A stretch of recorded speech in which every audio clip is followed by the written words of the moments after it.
This call is now being recorded. नमस्कार sir. नमस्कार नमस्कार।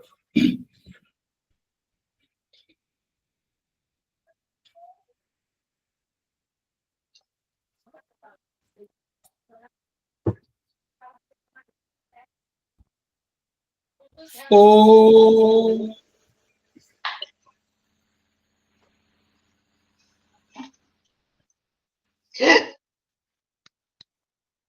ओम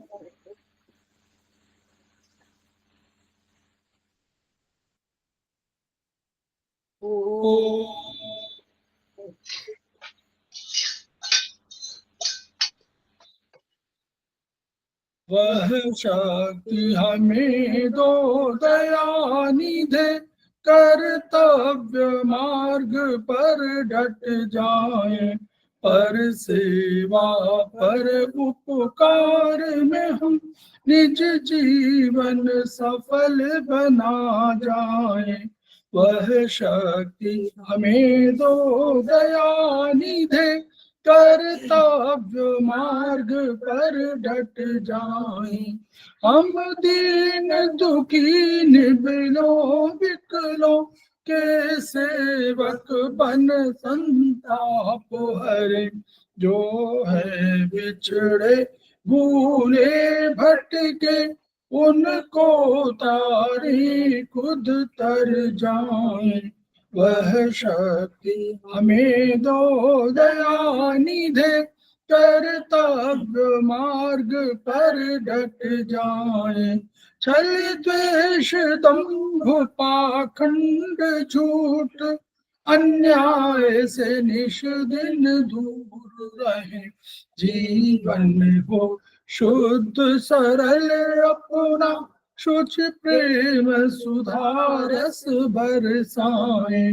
वह शक्ति हमें दो दयानिधे, कर्तव्य मार्ग पर डट जाए। निज आन मान मर्यादा का प्रभु ध्यान रहे, अभिमान रहे, जिस देव भूमि में जन्म लिया, बलिदान उसी पर हो जाए। वह शक्ति हमें दो दयानिधे, कर्तव्य मार्ग पर डट जाए। पर सेवा पर उपकार में हम निज जीवन सफल बना जाए।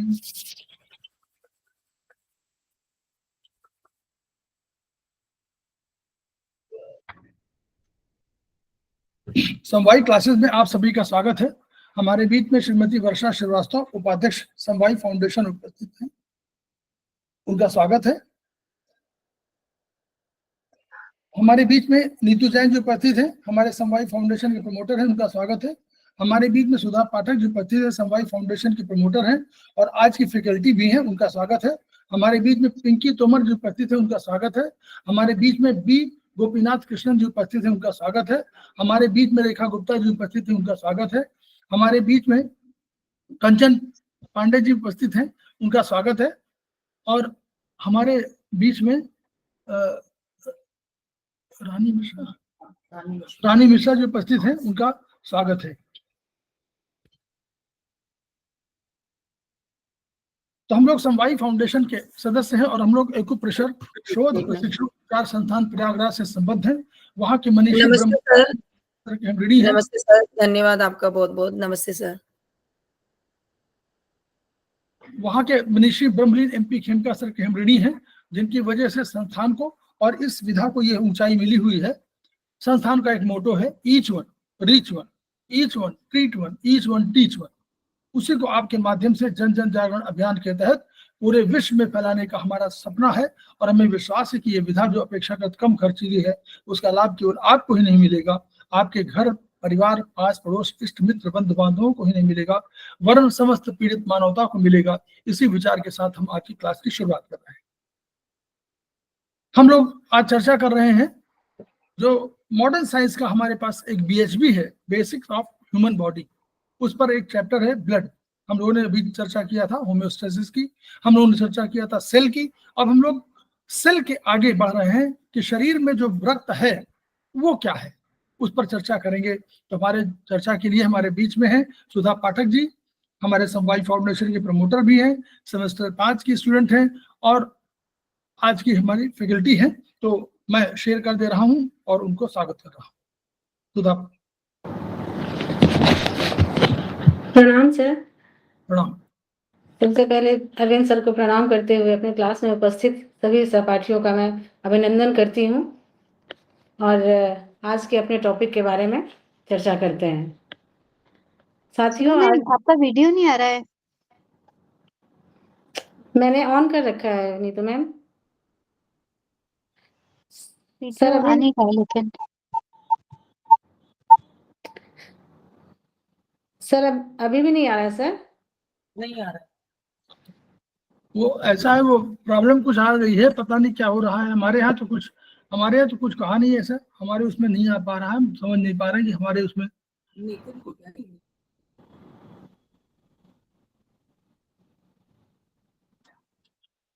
सुधा, तुम यू कैन कंटिन्यू, जैसा भी हो ठीक है। क्या करेंगे, कोई बात नहीं। ठीक है, ठीक अभी है। देखते हैं हम लोग उसको अपने स्तर पे दोबारा दिखवाते हैं, हमारे पास कोई प्रॉब्लम नहीं है। सर क्योंकि मैंने साइबर कैफे में भी जाके दिखाया था, कोई जी। प्रॉब्लम यहाँ नहीं है, उधर से ही कुछ हो सकता है सर। ठीक। ठीक है सर। तो आज हम रक्त ब्लड BHB के चैप्टर नंबर 3 ब्लड के ऊपर डिस्कशन करते हैं। तो हम जानते हैं कि मानव शरीर को 3 प्रमुख कार्य प्रणालियों में वर्गीकृत किया गया है, 3 मेन सिस्टम में बांटा गया है। वैसे तो सभी सिस्टम इंपॉर्टेंट है, लेकिन 3 मेन सिस्टम में बांटा गया है। ह्यूमन बॉडी में कहीं भी कुछ भी जरूरत से ज्यादा या कम नहीं होता है, सभी ऑर्गन और सभी सिस्टम इंपॉर्टेंट है। फिर भी main digestive system, circulatory system और तीसरा है एक्सक्रीटरी सिस्टम। डाइजेस्टिव सिस्टम में भोजन को बाहर से ग्रहण करके इंटरनल साइड में जाकर छोटे छोटे कणों में तोड़कर उन भोजन का यूज ब्लड के फॉर्मेशन में होता है, जिसकी अभी हम चर्चा कर रहे हैं। डाइजेस्टिव सिस्टम के द्वारा बना रक्त संपूर्ण शरीर को न्यूट्रिशन और ग्रोथ देता है, ये हम सभी जानते हैं। यह ब्लड हृदय रूपी पंप के द्वारा शरीर के कण कण में पहुंचाया जाता है और प्यूरिफिकेशन के द्वारा वापस हृदय में भेजा जाता है। ब्लड एक प्रकार का स्पेशलाइज्ड फ्लूइड कनेक्टिव टिश्यू है, जिसके मैट्रिक्स में ब्लड सेल्स, जो कि इसका फॉर्मेशन में काम आता है, ब्लड सेल्स सस्पेंडेड होते हैं। यह हमारी आर्टरी और वेन्स में मौजूद रेड फ्लूइड है। सभी जानते हैं ब्लड रेड कलर का फ्लूइड है। यह हमारी टिश्यू और ऑर्गन को जिंदा रखने के लिए आवश्यक ऑक्सीजन, पानी और अदर न्यूट्रिएंट्स प्रोवाइड कराता है। अब इसके बाद हम अपने BHB पेज नंबर 10 पर आते हैं।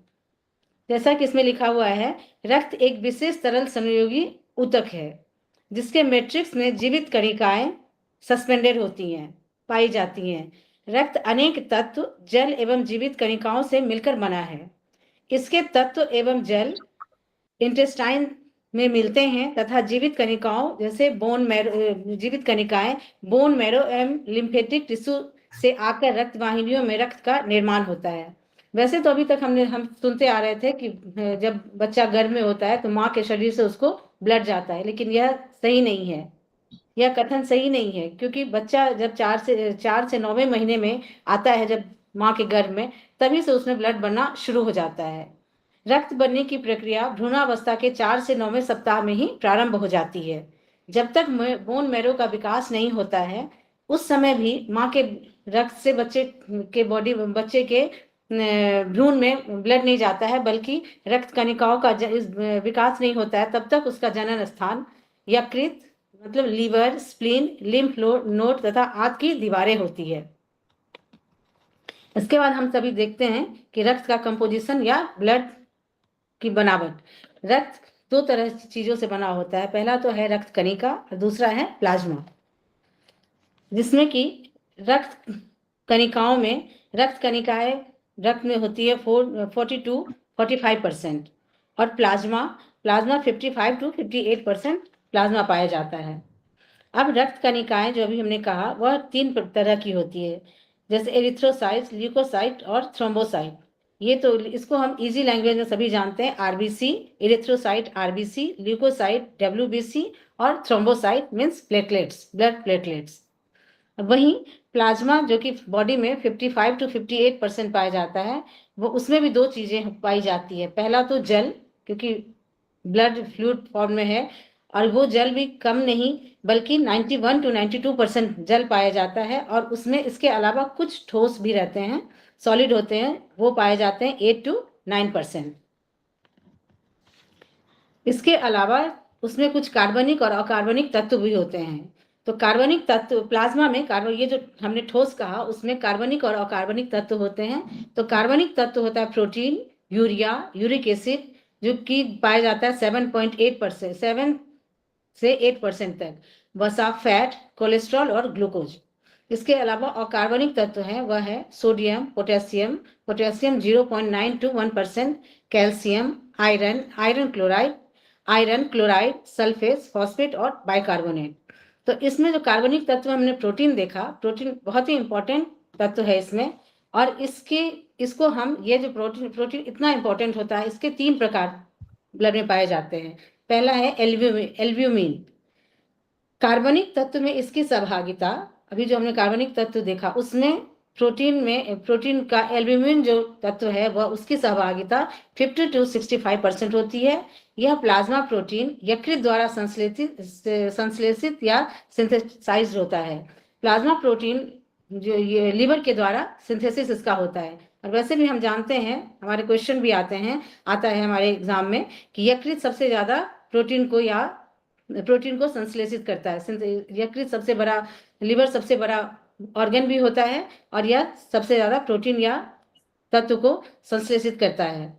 प्लाज्मा में इसकी सांद्रता 6 to 8 ग्राम होती है।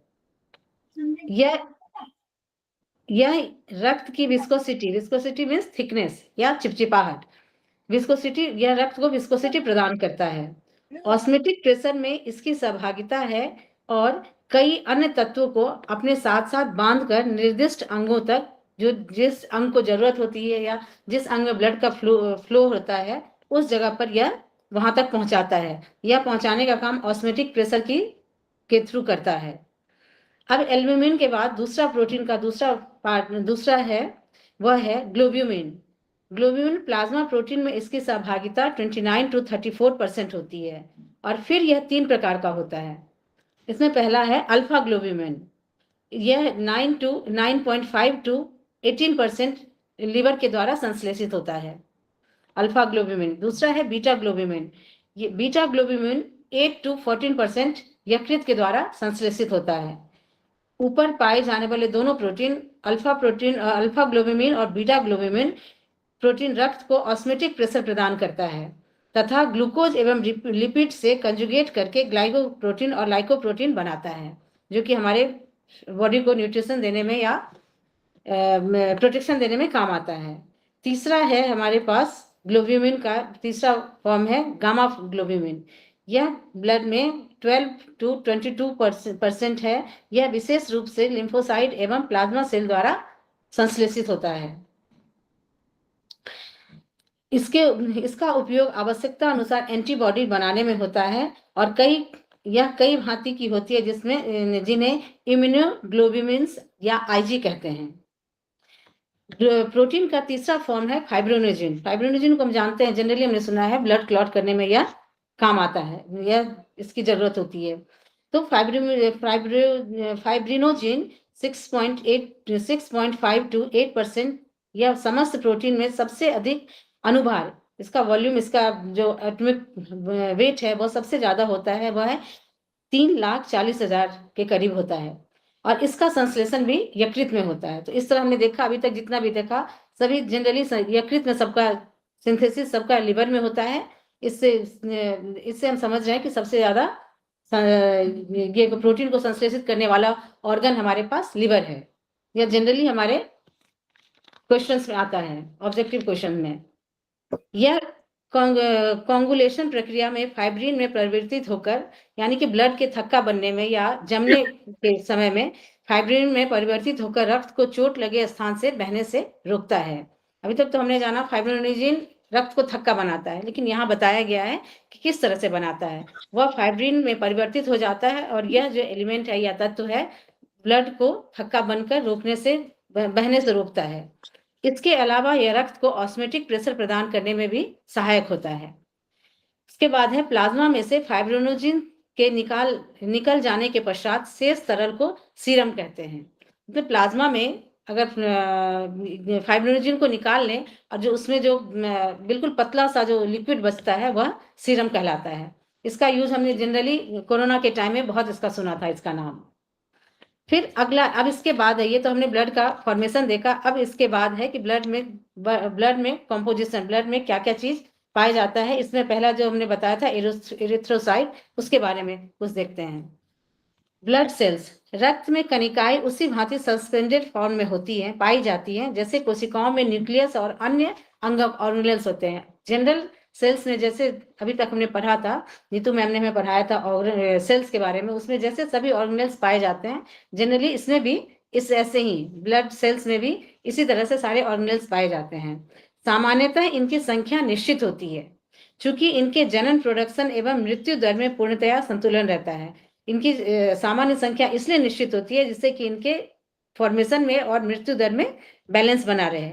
स्प्लीन सभी प्रकार की कणिकाओं का ग्रेवयार्ड है, कब्रिस्तान है। जो भी टिश्यूज नॉन फंक्शन अनएक्टिव हो जाते हैं या उनका फंक्शन करने लायक नहीं होते हैं, उसको स्प्लीन अपने आप में कहते हैं, जनरल भाषा में उसको खा जाता है। अब इसके बाद ब्लड सेल्स का जो पहला जो इसका ये है वह है रक्त कणिका में पहला है इरिथ्रोसाइट। यह सबसे लंबी अस्थियों के दोनों सिरे पर मौजूद बोन मैरो वर्टिब्रा की बॉडी में स्टर्नम और पेल्विक बोन के ट्यूबरसिटी में इरिथ्रोसाइट का जनन शिशु जन्म के बाद जीवन पर्यंत होता है। मतलब हमारे बॉडी में पाए जाने वाले बोन मैरो के वर्टिब्रा में जो स्टर्नम और पेल्विक बोन होते हैं उसके ट्यूबरसिटी में इरिथ्रोसाइट का जन्म होता है और वहां से जन्म किसी भी चाइल्ड के जन्म से लेकर के मरने के टाइम तक वहां पर बोन मैरो में ब्लड का फॉर्मेशन होता है। इसकी संख्या इरिथ्रोसाइट का फॉर्मेशन होता है। इसकी सामान्य संख्या 5.0 प्लस माइनस 0.5 मिलियन पर क्यूबिक मिलीमीटर होता है। बोन मैरो में मदर कोश से इरिथ्रोसाइट बनने में लगभग 9 दिन लगते हैं। इसके बाद है प्रत्येक इरिथ्रोसाइट बाई कॉन्वेक्स डिस्क की तरह होता है, जैसे हमारे ये में, और इरिथ्रोसाइट का जीवन काल होता है 120 दिन होता है। हाँ सर, देखिए ऐसा है कि इरिथ्रोसाइट जो हम लोग जिसको बोलते हैं आरबीसी बड़ा इंपॉर्टेंट है। मतलब वैसे इंपॉर्टेंट सभी है लेकिन आरबीसी बहुत इंपॉर्टेंट है, आगे पढ़ेंगे आप लोग। तो एक कहाँ मौजूद होता है, एक तो बोन मैरो कहाँ होती है, जो हमारी बड़ी वाली अस्थियां होती है बोन, उन बोन के दोनों सिर जो ऊपर के सिरे होते हैं वहां पर जो बोन मैरो है उस बोन मैरो में ये बनते हैं। पहले तो ये हुआ। दूसरा कहाँ बनते हैं, वर्टिब्रा हम लोग स्पाइनल कॉर्ड में देखते हैं ना, तो वर्टिब्रा की बॉडी में जो उसका मेन वाला होता है बीच का पार्ट, उस बॉडी में ये बनते हैं। तीसरा बनते हैं स्टर्नम। आप देखिए स्टर्नम हमारी चेस्ट की लंबी सी हड्डी होती है, तो दोनों उसको हमारे जो दोनों तरफ अस्थिपंजर होता है उसको रोकती है, तो वही स्टर्नम हड्डी है, दोनों से जुड़े रहते हैं। और पेल्विक बोन माने जो नीचे कूल्हे की जो हड्डी होती है उसकी ट्यूबरसिटी में ये जैसे जन्म होता है, शिशु का जन्म हुआ उसके बाद से फिर ये कंटिन्यूस होता रहता है, तो ऐसा रुकता नहीं कभी है। आरबीसी हमेशा पैदा होते हैं, आरबीसी मरते भी रहते हैं, तो वो उनके बीच में एक ऐसा कॉम्बिनेशन है कि वो मोर और लेस उतना ही रहते हैं जितना कि बनता है उतना ही मरते रहते हैं। ये कंसेप्ट है। चलिए, प्रत्येक इरिथ्रोसाइट बाइकॉन्वेक्स डिस्क के आकार का होता है। आकार का 7 to 8 माइक्रोन परिधि में पाया जाता है। इसके साइटोप्लाज्म में न्यूक्लियस नहीं होता है। अभी तक हमने देखा है कि जितने भी सेल्स होते हैं उनमें सब में न्यूक्लियस पाया जाता है, लेकिन यही एक ऐसा साइटोप्लाज्म में ऐसा सेल है जिसके साइटोप्लाज्म में न्यूक्लियस नहीं होता है, बल्कि उसकी जगह पर एक विशेष कॉन्जुगेटेड प्रोटीन हीमोग्लोबिन होता है, जिसकी वजह से ही ब्लड का रंग लाल होता है।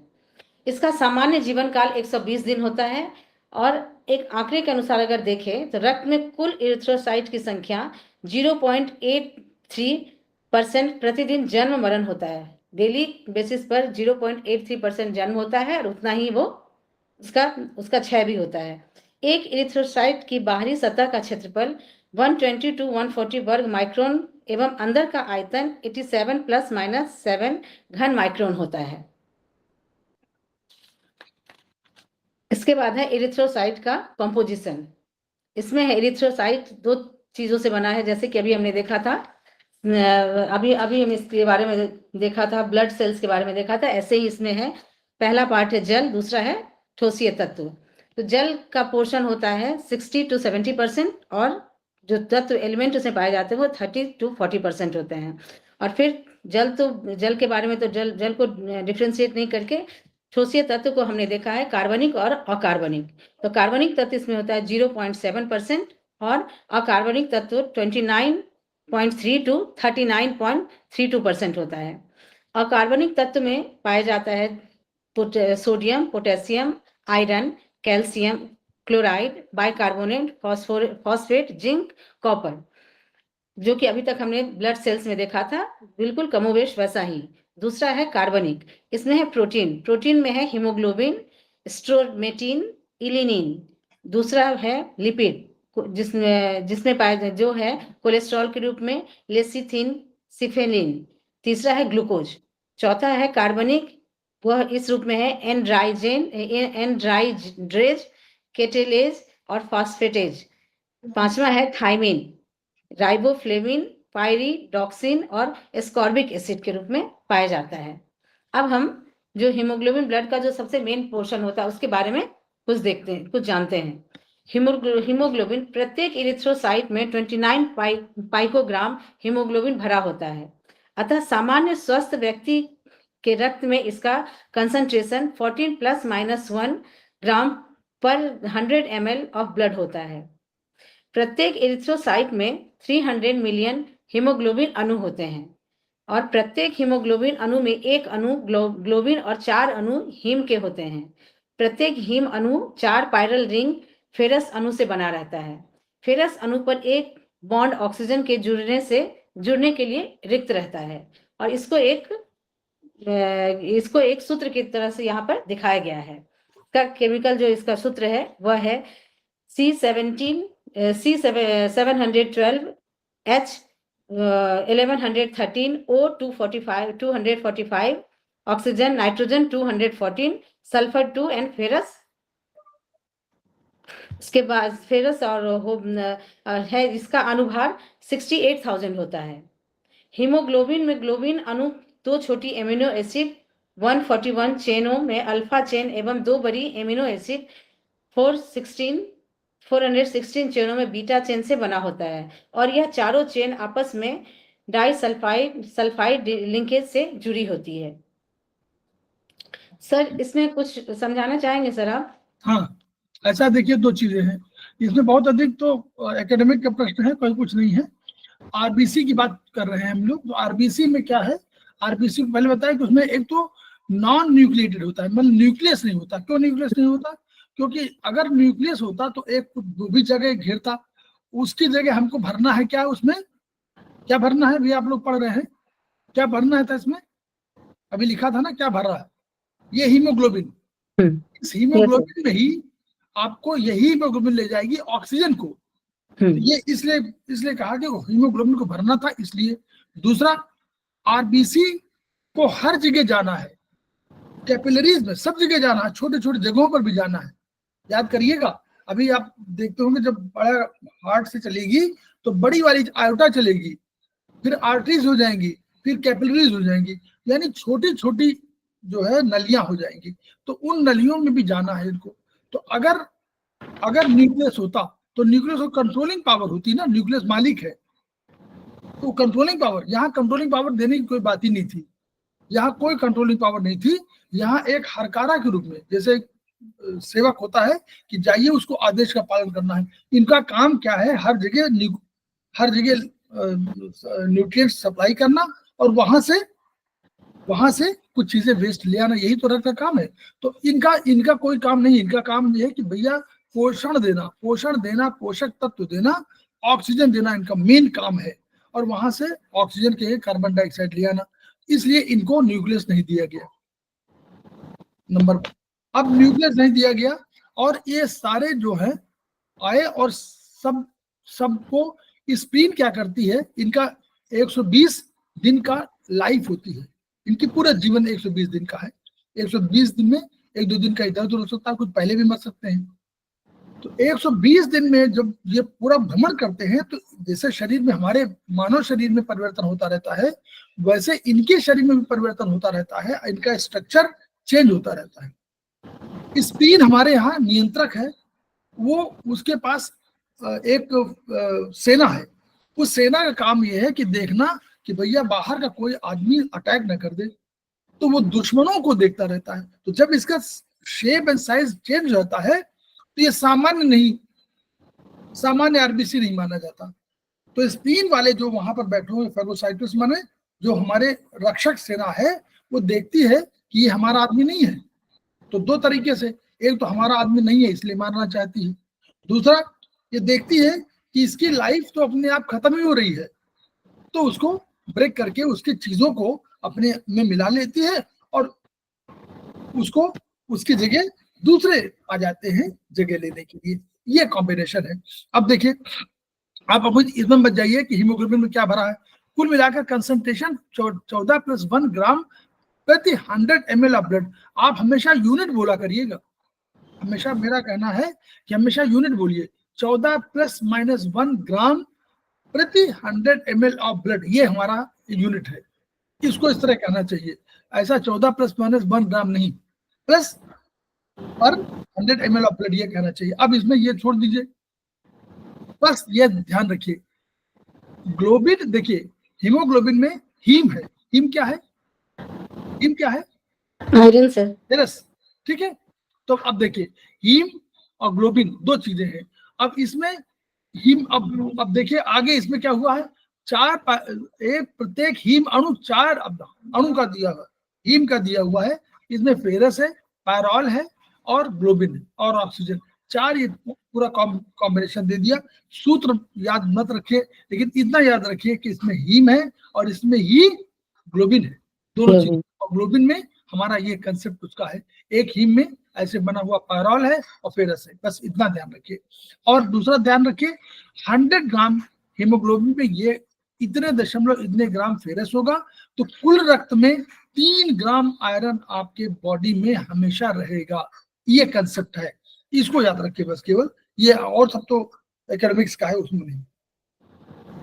फिर आगे मैडम बताएंगी, अभी आप बता दीजिए, मैं थोड़ा सा बता दूं केवल कि कुल मिलाकर के इसमें 4 अणु हीमोग्लोबिन, एक हीमोग्लोबिन अणु जो है 4 अणु ऑक्सीजन ले सकता है। तो वे लेने के जब जाता है, अभी दिखाएंगे आपको, जब लेने के लिए जाएगा तो वो क्या कहेगा, सेल को बोलेगा कि हमको, हमारे पास 4 अणु ऑक्सीजन के हैं, लेकिन वो केवल एक अणु लेगा, उसको जितनी आवश्यकता उतना लेगा और वापस कर देगा। ये कंसेप्ट आएगा इसमें। और आपको बस केवल याद रखिए कि पहले जब आपका इसका कलर था आरबीसी का, तो वो स्कारलेट रेड होता है, और जब वो सबको देता रहता है और ऑक्सीजन लेता रहता है, वो कार्बन डाइऑक्साइड लेता रहता है, तब उसका रंग हो जाता है purple red. 2 red, scarlet red, purple red. Scarlet red मेन ऑक्सीजनेटेड और डीऑक्सीजनेटेड जो है उसका पर्पल रेड। बस ये कंसेप्ट, आगे चलिए। ठीक मैडम, ठीक है। तो बाद है, एक अणु हीमोग्लोबिन पर 4 अणु ऑक्सीजन के जुड़ने की क्षमता है।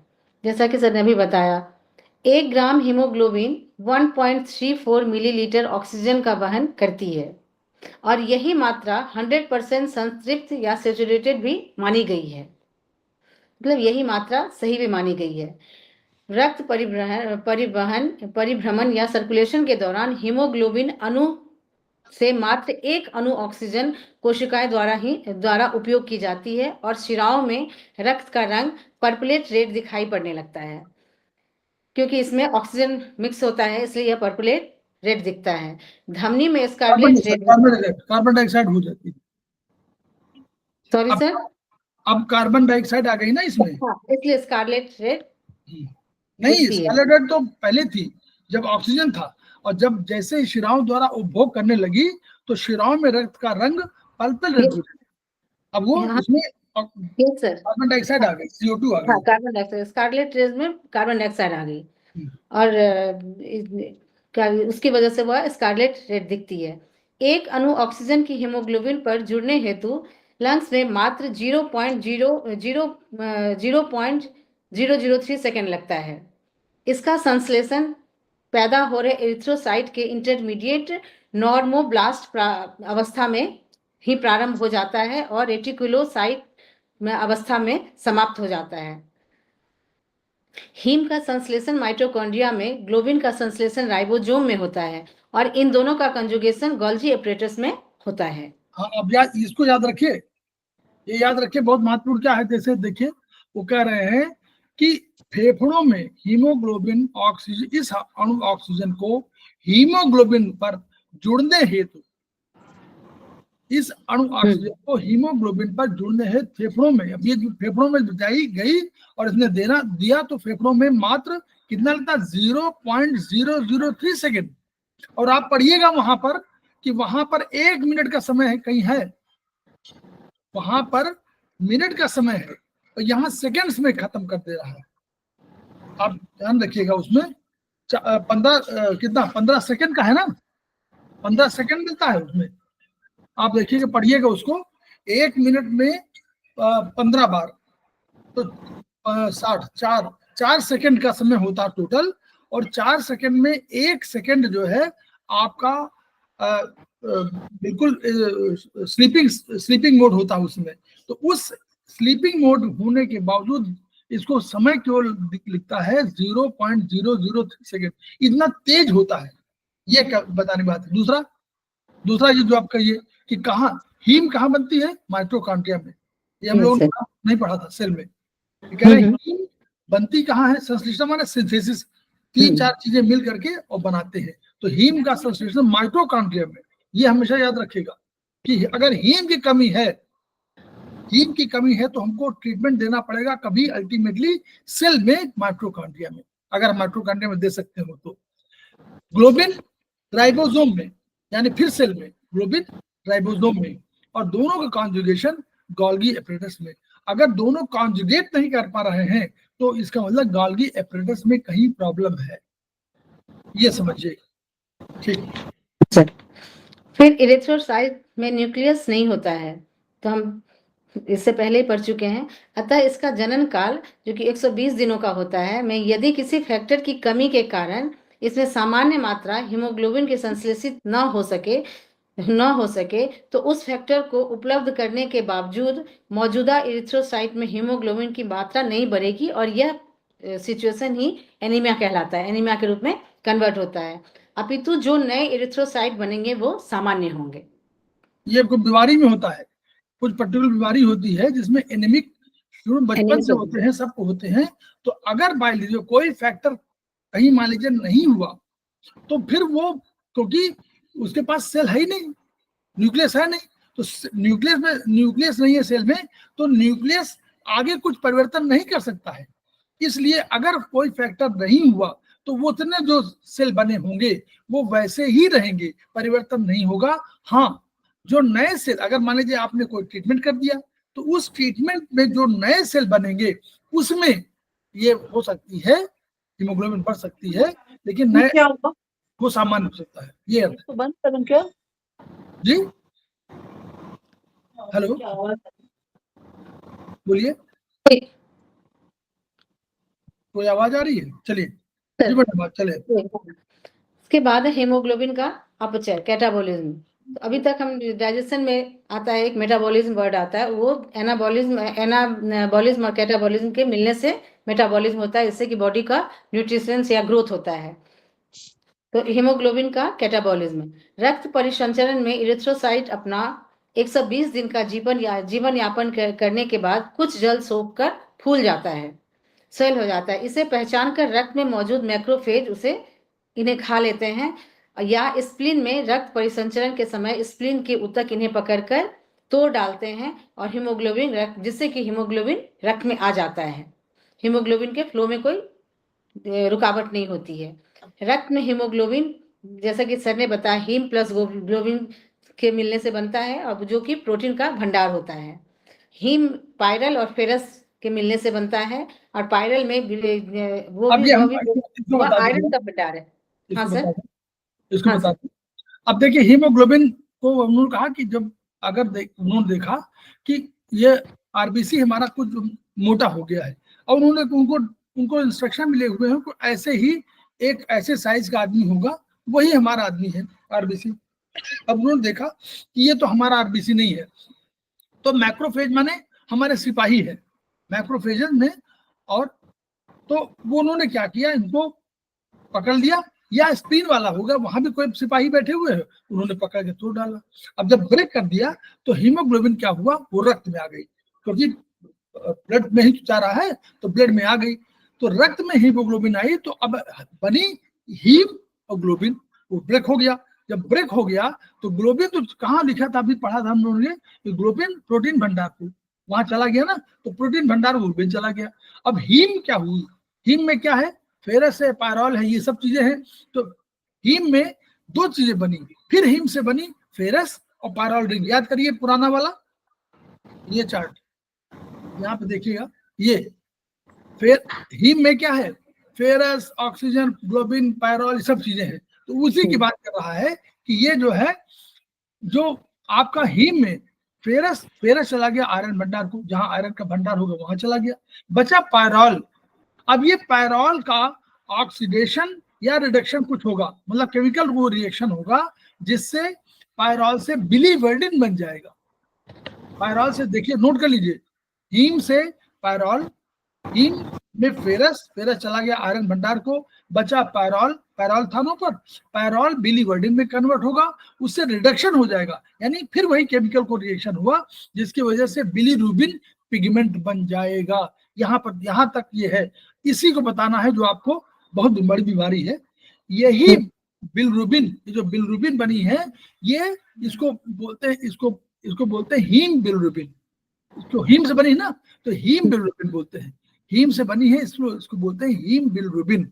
लेकिन यह जल में अघुलनशील है, जल में घुलती नहीं है।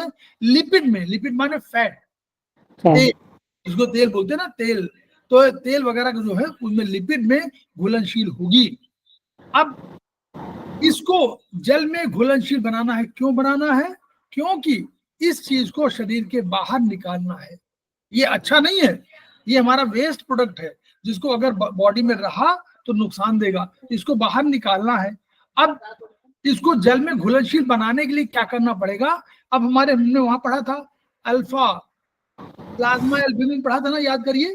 तो प्लाज्मा एल्ब्यूमिन ने पकड़ा इसको, अब पकड़ने के बाद मतलब बिल्कुल जैसे वही होता नहीं था सिपाही की तरह, पकड़ा इसको और ले गया कहाँ, लीवर में। लीवर में इसको ग्लूकोनिक एसिड के साथ कॉन्जुगेट किया और इसको जल में घुलनशील बना दिया, हमारा काम हो गया। ये काम यकृत ने, ये काम लीवर का किया उसने, कि उसको इस बिलरुबिन को, जो हीम बिलरुबिन थी, उसको उसने कन्वर्ट कर दिया जल में घुलनशील बिलरुबिन, जिसका नाम हो जाएगा कोल बिलरुबिन। आगे बढ़िए। ठीक है। रक्त में इस प्रकार बनी बिलिरुबिन जल में अघुलनशील किंतु लिपिड में घुलनशील है। इसे हीम बिलिरुबिन कहते हैं, जो इस भांति में किडनी द्वारा एक्सक्रेट नहीं हो सकता है, अतः इसे प्लाज्मा एल्ब्यूमिन पकड़कर यकृत लिवर में ले जाती है और ग्लूकोनिक एसिड के साथ कंजुगेट करा के जल में घुलनशील बना देती है। फिर यहाँ पर इसी को डिस्क्राइब किया गया है, इसको करना है सर? हाँ बता दी, बस यही हीमोग्लोबिन या कॉन्जुगेशन हुआ, कोल बिलिरुबिन बन गया। कोल बिलिरुबिन यही बाइल, देखिए हमारे पास वहां क्या बना रहा था, लीवर बाइल जूस बना रहा था, तो यही बाइल जूस में चली गई, बाइल जूस से ड्यूडेनम में चली गई, अभी प्रोसेस पढ़ेंगे उसमें, इसी में ड्यूडेनम में चली गई, वहां बस रक्त के माध्यम से किडनी को चली गई, उधर किडनी से हुआ, और उधर आंत में गई तो जीवाणुओं द्वारा हुआ, वहां नाम हो गया। अगर आपका स्टूल में गई तो स्टर्को बिलिन कहलाई, और अगर यूरिन में गई तो यूरोबिलिन कहलाई। ठीक जैसे फिर रक्त में बिलिरुबिन की सामान्य मात्रा 0.2 टू 0.8 मिलीग्राम पर 100 मिलीमीटर सीरम है और यूरिन में यूरोबिलिन की सामान्य मात्रा 0.3 टू 3.0 मिलीलीटर ग्राम पर मिलीग्राम पर डे है। Yes sir. इसके बाद जो अभी बिलिरुबिन के बारे में हमने अभी सुना था, उसी से जब वही बढ़ जाता है बॉडी में, जब वो यूरिन के थ्रू नहीं निकल पाता है तो वह एक बीमारी का रूप लेती है, वो है जॉन्डिस। अब इसको एक सेकंड, इसको बहुत कंसंट्रेशन से सुनिएगा, ये बहुत महत्वपूर्ण है। जॉन्डिस बीमारी जो कहलाती है वो इसी की वजह से हुई है, कैटेबलिज्म ऑफ आरबीसी से उत्पन्न हो रही है। बहुत इंपॉर्टेंट बीमारी है, इसको समझ लीजिएगा ता हमेशा के लिए बन जाएगा। चलिए ठीक है। रक्त में बिलिरुबिन की सामान्य से अधिक मात्रा शरीर में तरलों जो कि आंखों में एक्वेस और विट्रस ह्यूमर को छोड़कर एवं कोशिकाओं में नर्वस ऊतक को छोड़कर मौजूद सभी कोशिकाओं में इलास्टिन से जुड़कर पीला रंग देती है। यह बिलिरुबिन ही बॉडी में मौजूद इलास्टिन से जुड़कर पीला रंग देता है। प्रारंभिक लक्षण में मुख एवं नेत्र में म्यूकस मेम्ब्रेन पीला दिखाई देता है और यूरिन सरसों के तेल की तरह पीला हो जाता है। फिर हथेलियां एवं पांव की त्वचा भी, स्किन भी पीली दिखाई देती है और अंत में जब यह उस समय अगर कंट्रोल नहीं किया जाता है तो पूरे शरीर की त्वचा, उसके बाद जब जॉन्डिस बढ़ता है तो पूरे शरीर की त्वचा पीली दिखाई देती है। इसकी मौजूदगी में शरीर की कोशिकाएं अपना सामान्य कार्य भी ढंग से नहीं कर पाती हैं। गंभीर स्थिति में कोशिकाओं की मृत्यु होने लगती है और पीलिया का मृत्यु होने लगती है, जो कि क्रॉनिक स्टेज हो जाता है जॉन्डिस का। पीलिया के लक्षण 3 कारणों से हो सकता है। पहला है प्री हेपेटिक या हीमोलिटिक जॉन्डिस। यह लीवर में पहुंचने से पहले का स्टेज है। रक्त में इरिथ्रोसाइट की हीमोलिसिस सामान्य से अधिक गति से होने लगती है, जैसे कि सर्पदंश या बेमेल रक्त ट्रांसफ्यूजन तथा नवजात शिशु में जब ब्लड का जनरली जो ये हो जाता है, जॉन्डिस होता है, वो स्टेज कहलाता है। यकृत अपनी क्षमता अनुसार हीम बिलिरुबिन को कोल बिलिरुबिन में परिवर्तित कर रहा है, परंतु हीम बिलिरुबिन की अधिक मात्रा कोशिकाओं में प्रवेश कर रही है। यकृत अपना काम कर रहा है लेकिन पूरी तरह काम नहीं कर पा रहा है, जिसकी वजह से यह स्टेज आता है प्री हेपेटिक या हीमोलिटिक जॉन्डिस स्टेज। हम बता ऐसा देखिए, अब हमको यहीं पर ध्यान देना है। कह रहा है कि जो बिलिरुबिन है यही कारण है। कैसे कारण है?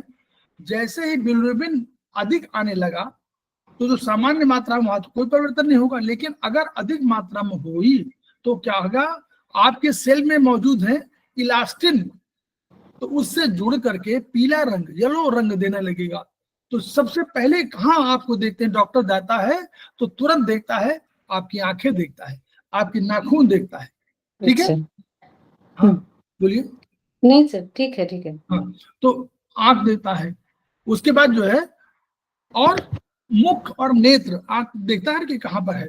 फिर आप कहता है कि अरे आंख तो आपकी थोड़ा सा येलोइश दिखाई पड़ रही है, चेहरा आपका येलोइश दिखाई दे रहा है। फिर यूरिन, आप कहेंगे यूरिन क्या होगा, तो हाँ कहा यूरिन तो पीला हो रहा है। कोई दवा खा रहे हैं? नहीं, इसका मतलब यूरिन कोई दवा की वजह से नहीं, बल्कि इसी बिलिरुबिन में इलास्टिन की वजह से हो रहा है। अब हथेली, बाद में हथेलियां में आ जाएंगी और फिर जब थर्ड स्टेज आएगी तो उसमें आपके पूरा शरीर जो है पीला हो जाएगा और पीला रंग छूटने लगेगा आपसे। ये उनको कहना है। अब इलास्टिन ये सब वेस्टेज प्रोडक्ट है, वेस्ट प्रोडक्ट है।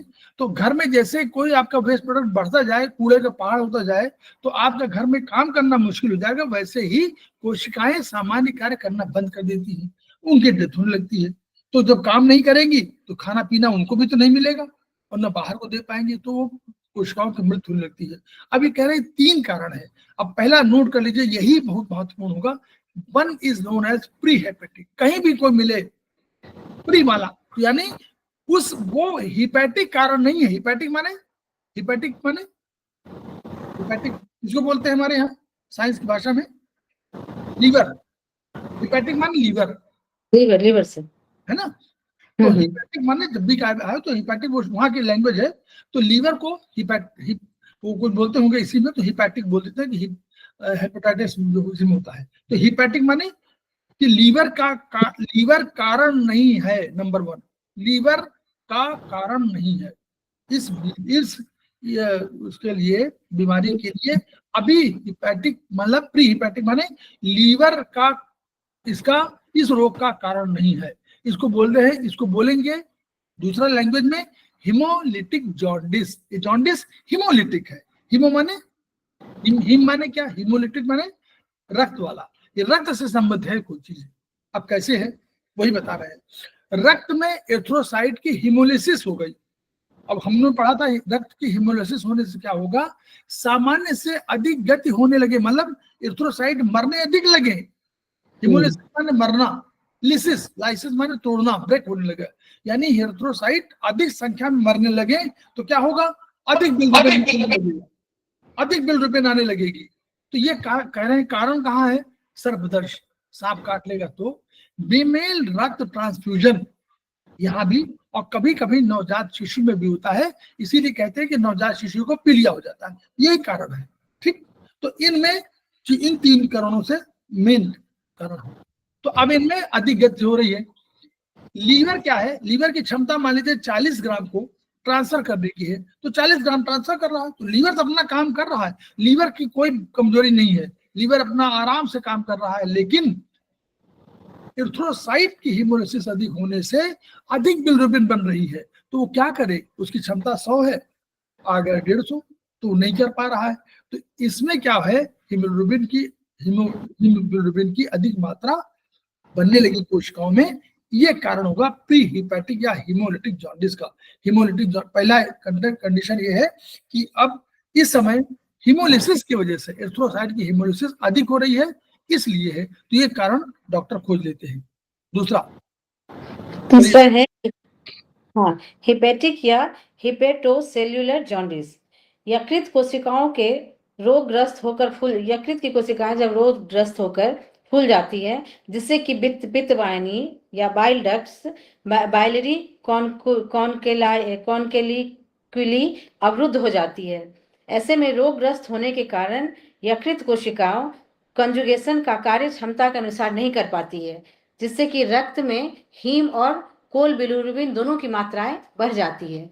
जैसे इन्फेक्टिव हेपेटाइटिस, इस केस में ये इन्फेक्टिव हेपेटाइटिस के केस में जब लीवर की कोशिकाएं ढंग से काम नहीं कर पाती है, तो ऐसे में रक्त में हीम और कोल बिलिरुबिन दोनों की मात्रा बढ़ जाती है, और वो कारण बनती है हिपैटिक या हिपेटोसेल्युलर जॉन्डिस का।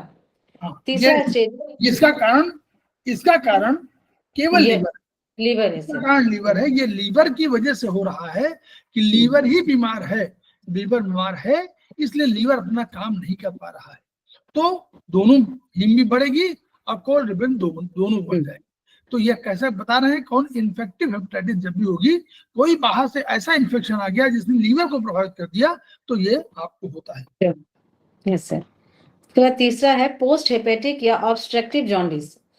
गॉल ब्लैडर में पथरी या बाइल डक्ट के अवरोध के कारण गॉल ब्लैडर से जो बाइल निकलकर लिवर ये जाता है, खाने को पचाने में काम आता है। वैसे में जब गॉल ब्लैडर में पथरी हो या बाइल डक्ट के अवरोध के कारण बाइल जूस ड्यूडेनम में नहीं पहुंच पाता है, तब कोल बिलिरुबिन की मात्रा रक्त में सामान्य से अधिक हो जाती है।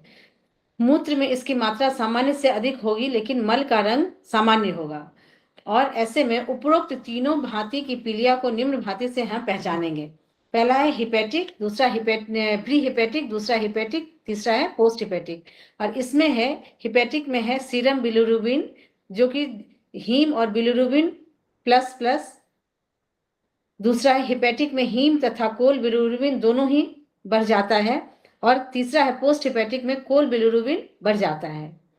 दूसरे में है यूरिन यूरोबिलिनोजेन, यह इसमें प्री हिपैटिक में यह बढ़ जाता है, और हिपैटिक वाले कंडीशन में यह सर ये डबल एरो है। अब ये टोनिफिकेशन वाले, ठीक है, वो बता रहे हैं 2 मिनट। अब देखिए तीसरा कारण, अब वो तो रिपोर्ट वहां आएगी। तीसरा कारण है पोस्ट हिपैटिक।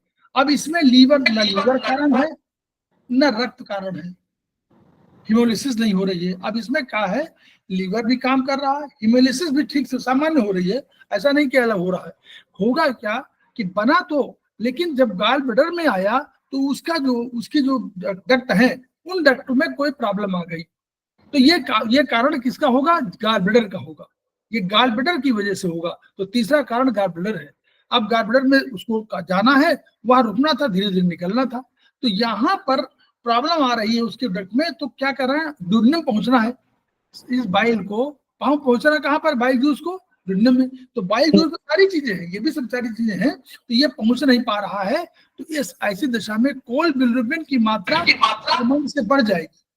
ठीक है, ये 3 कारण होगा। मूत्र में इसकी मात्रा सामान्य से अधिक होगी, किंतु मल का रंग सामान्य होगा। तो वो स्ट्रेप्टोबिलिन 2 है ना, स्ट्रेप्टोबिलिन और यूरोबिलिन। तो ये यूरोबिलिनोजन, देखो तो ये 2 कारण है। अब इसमें प्लस प्लस का मतलब हुआ कि ये अधिक मिलेगी सामान्य से। हीम दोनों हेपेटिक में, सीरम में, दोनों सीरम में, प्री में भी मिलेगी अधिक, और दोनों पोस्ट में मिलेगी, और तीनों में मिलेगी। ऑब्स्ट्रक्टिव, तीसरा वाला ऑब्स्ट्रक्टिव जॉन्डिस कहलाता है। तो तीनों में आपको ये हीम का अधिक मिलेगा, और पोस्ट हिपैटिक में आपका कोल बिलिरुबिन अधिक मिलेगा, और बीच वाले में हीम और कोल दोनों अधिक मिलेगा, प्लस प्लस मिलेगा। ठीक है, प्लस प्लस माने उससे अधिक, वो अपना संकेत में बताते हैं कि ये अधिक हो गई है। फिर दूसरे में यूरिन, इसी में प्री हेपेटिक में यूरिन, जो यूरिन से जा रहा है बिलिरुबिन, वो नॉर्मल, जो नॉर्मल है, एक थोड़ा सा बढ़ा मिलेगा, लेकिन अधिक नहीं बढ़ा मिलेगा। लेकिन हेपेटिक में अधिक बढ़ा मिलेगा। पोस्ट हेपेटिक में बढ़ा भी हो सकता है या नॉर्मल हो सकता है। ये प्लस माइनस दोनों, मतलब नॉर्मल भी हो सकता है, या तो थोड़ा सा बढ़ा मिलेगा या नॉर्मल भी मिल सकता है।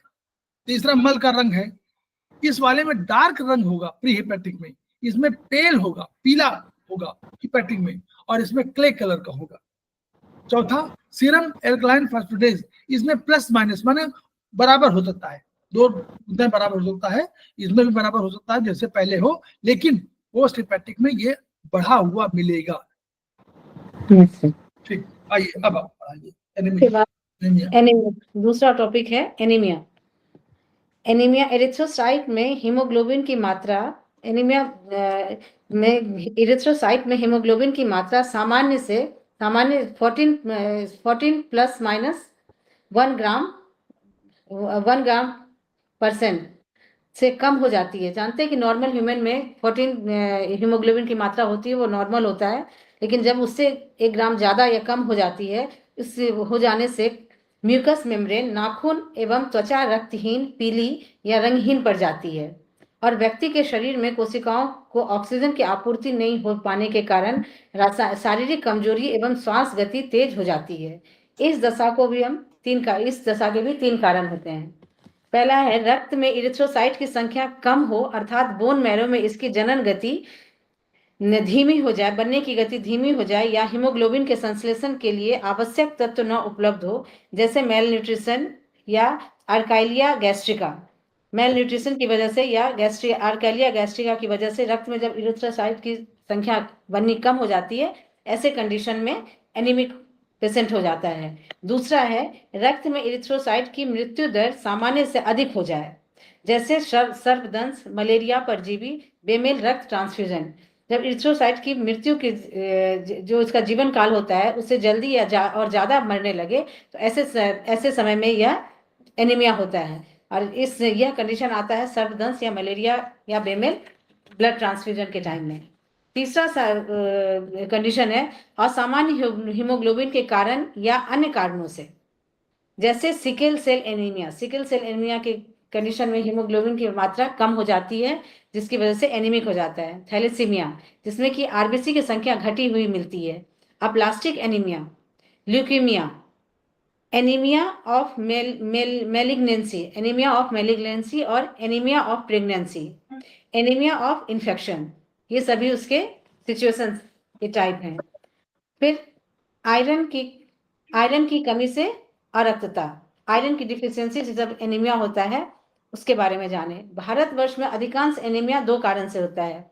एक तो मेल न्यूट्रिशन, जिसमें कि भोजन में आयरन, विटामिन, प्रोटीन आदि की कमी होती है, सही ढंग से न्यूट्रिशियस भोजन नहीं मिलता है। दूसरा है हुक वर्म संक्रमण, इन्फेक्शन, हुक वर्म के इन्फेक्शन से ये परजीवी आंत की दीवारों से रक्त पीते हैं, जिससे कि मेल न्यूट्रिशन का शिकार हो जाता है पेशेंट। कभी कभी अप्रत्याशित रक्तस्राव से भी यह दशा उत्पन्न हो जाती है। कभी आयरन में अनियमित मेटाबॉलिज्म के कारण आयरन स्प्लीन, लिवर, पैंक्रियाज या किसी अन्य अंग में एकत्र होने लगता है। इसे हीमोसिडोसिस कहते हैं। और यह कंडीशन जब कभी भी रक्तस्राव अधिक हो जाता है या आयरन की अनियमित मेटाबॉलिज्म के कारण वह आयरन स्प्लीन, यकृत और पैंक्रियाज या किसी अन्य अंग में जो पूरे बॉडी में फैलना चाहिए वो किसी एक जगह एकत्र होने लगता है, ऐसे कंडीशन में होता है। फिर रक्त परीक्षण में निम्न परिणाम मिलेंगे। जब ब्लड टेस्ट उसका होगा तब वह जो रिपोर्ट आता है उसमें यह दिखेगा। रक्त में इरिथ्रोसाइट का आकार घट जाना, माइक्रोकैटिक या हीमोग्लोबिन की मात्रा घट जाएगी, या तो इरिथ्रोसाइट की मात्रा घटेगी या हीमोग्लोबिन की मात्रा घटेगी। हाइपोक्रोमिक या इरिथ्रोसाइट की संख्या सामान्य से कम हो जाएगी।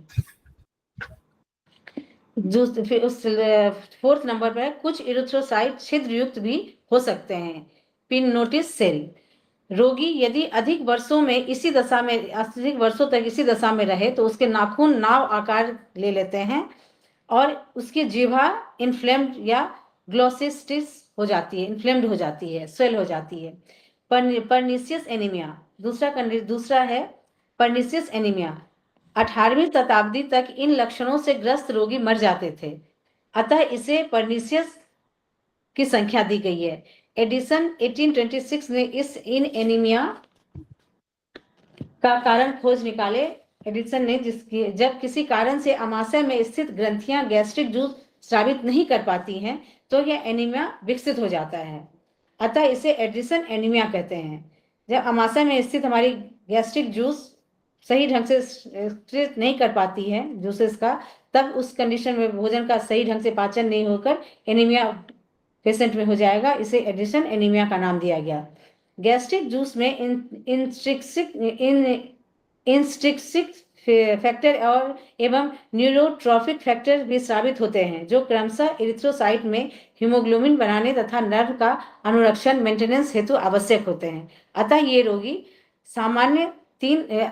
ऐसे रोगी में सामान्य 3 लक्षण दिखाई देते हैं: पर्निशियस एनीमिया, एक्रेलिक गैस्ट्रिका और subacute combined degeneration of nerves.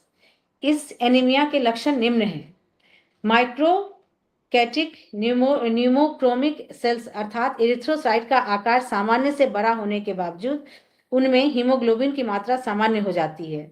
दूसरा है कुछ न्यूक्लिएटेड इरिथ्रोसाइट्स भी मिलते हैं उसमें, जबकि अभी तक हमने जाना इरिथ्रोसाइट में न्यूक्लियस नहीं होते हैं, लेकिन गलती से या कमी की वजह से न्यूक्लिएटेड इरिथ्रोसाइट भी मिलते हैं। रक्त में टोटल इरिथ्रोसाइट की संख्या कम होती है, अतः हीमोग्लोबिन की मात्रा सामान्य से कम होती है। इरिथ्रोसाइट का आकार बड़ा होने के कारण इसका जीवन काल छोटा होगा, अतः यह सामान्य से अधिक संख्या में होमोलाइज्ड होंगे और सीरम बिलिरुबिन का स्तर अधिक हो जाएगा। बोन मैरो परीक्षण में हाइपरप्लास्टिक एक्टिविटी मिलेगी। गैस्ट्रिक जूस का परीक्षण करने पर उसमें हाइड्रोक्लोरिक एसिड नहीं मिलेगा, जो कि हाइड्रोक्लोरिक एसिड हमारे डाइजेशन के लिए काफी यूजफुल है, लेकिन वही वहां नहीं रहता है।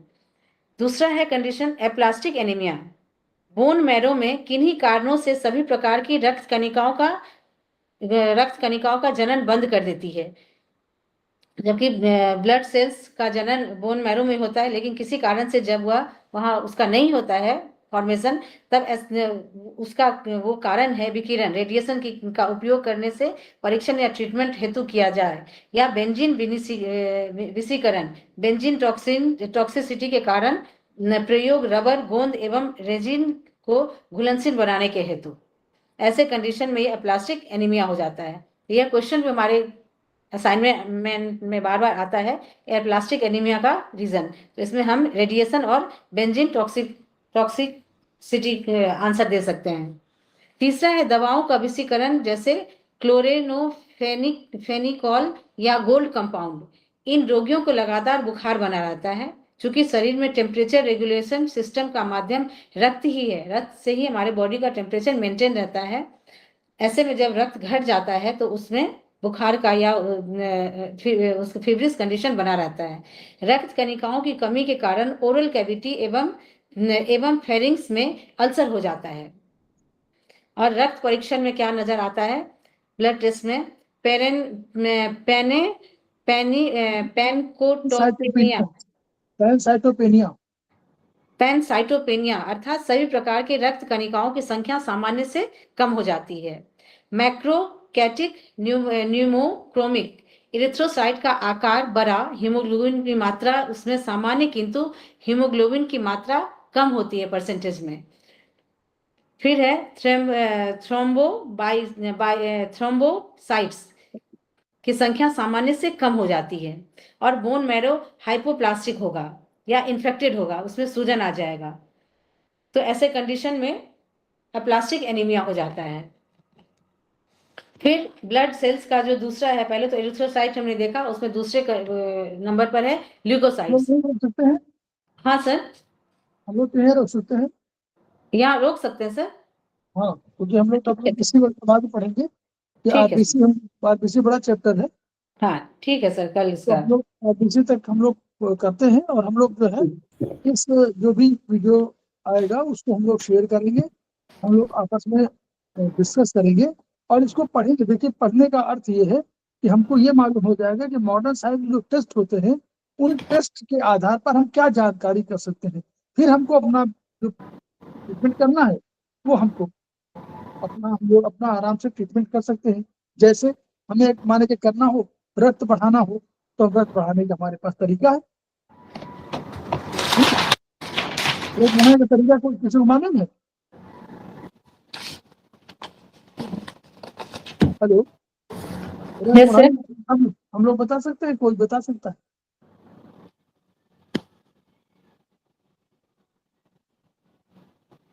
हम लोग बता सकते हैं कि नहीं? ये जानना चाह रहे हैं। चाइनीज पढ़ा आप लोगों ने? जो लोग अभी इसमें और विशेष ये जुड़े हुए हैं ना,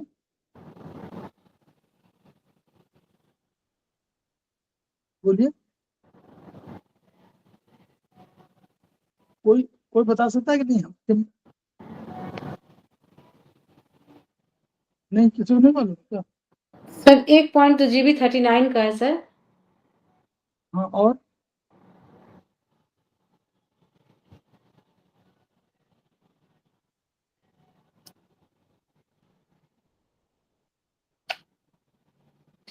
सर मुझे भी याद नहीं है। अच्छा, ठीक है। किसी को इसमें मालूम है जो लोग ज्वाइन किए हुए हैं? नहीं, स्प्लीन का पॉइंट है सर, वो इसमें कंफ्यूजन है। स्प्लीन का पॉइंट है। यस देखिए, सर। अगर हम लोग चाइनीज की बात करें तो हमारे पास बहुत से पॉइंट है। जैसे पहले हमारे पास पॉइंट है स्प्लीन। Yes sir. स्प्लीन हमारा जो है क्या करता है? एक सेकंड बस, जरा 2 मिनट के लिए ज्वाइन नहीं हो पा रहा है ये। मेरी आवाज आ रही है ना? हाँ सर, सर रुक रुक कर आ रही है, लेकिन आ रही है सर। अरे रुक, उसमें इसमें थोड़ा सा गड़बड़ हो गया है ना, हाँ सर, कट रही है। वो कट रही है क्योंकि वो जो है, चलिए हम बता देते हैं। एक तो SP3 Yes, sir. SP3 को टोन करिए। फिर आप हार्ट 7 को टोन करिए। अच्छा। फिर आप लंग्स के LU9 को टोन करिए। फिर आप GB39 को टोन करिए और आप UB17 को टोन करिए। कितने पॉइंट हो गए तो बताए, जो जिसमें लिखा हो। 5 पॉइंट है सर। हाँ, SP3 tone, Yes, sir. H7 tone, LU9 tone, GB39 tone, sir 39 क्या होता है? UB17 नहीं, 39 सर, 39 39। हाँ, 39 होगा। GB39 का मतलब 39 होगा। ओके। हेलो, GB39 लिखा आपने? GB39 के बाद GB39 के बाद एक पॉइंट आया UB17। UB17। ये उसके लिए जल के लिए ओके। UB17 क्या है? यूबी का पॉइंट तो यूबी 17। अगर इनने पॉइंट्स को आप लगा दे रहे हैं तो भी आपका जो है रक्त बन सकता है। दूसरा, आयुर्वेदिक में हम लोग पास, आयुर्वेदिक हम लोग जानते हैं, आयुर्वेद में बढ़ाना हो तो हम लोग पास क्या तरीका है?